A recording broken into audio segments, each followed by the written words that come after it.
पकड़ पाता, क्योंकि सत्य की महक, सत्य का स्वाद उसकी जीभ को टच कर गया है। जिसने अमृत की एक बूंद भी चख ली, वह उसका स्वाद चाहकर भी ना भुला पाएगा, क्योंकि अमृत है अमृत।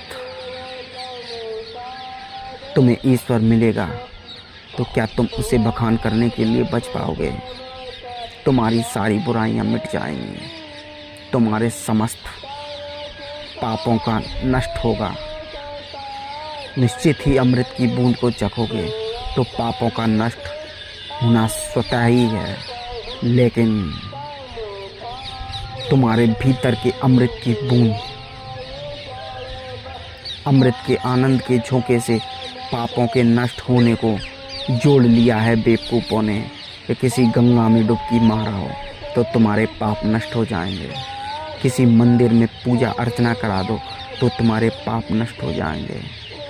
निश्चित ही ये उन मूर्खों का गोरख धंधा है, जिस धंधे को कर कर वह अपना घर चलाते हैं, वह शानो शौकत से रहते हैं, जिस धंधे को कर कर वे ऐश करते हैं, वह केवल उनकी अय्यासियों के लिए उन्होंने तुम्हें कोरी पारी बातें पढ़ा दी हैं।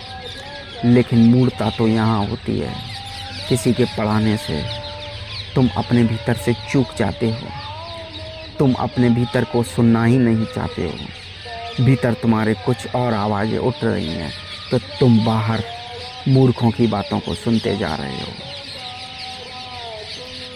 तुम तुम्हारे ही मालिक नहीं हो, तुम नौकर हो, तुम कायर हो, तुम गुलामों की ज़िंदगी जी रहे हो। मेरा एक ही उद्देश्य है कि तुम तुम्हारे मालिक बनकर जियो, कोई तुम्हें झूठ के प्रति बरगला ना सके, सत्य के प्रति भयभीत ना करे। तुम्हारा निर्णय, तुम्हारा सत्य, तुम्हारा मार्ग तुम ही डिसाइड करो। गुलामी की जंजीरों को तोड़ना होगा, आवाज़ को उठाना होगा और खोज पर निकलना होगा। किसी और की खोज नहीं, स्वयं की खोज, क्योंकि तुम्हें बहुत भटका दिया गया है, तुम बहुत भटक चुके हो।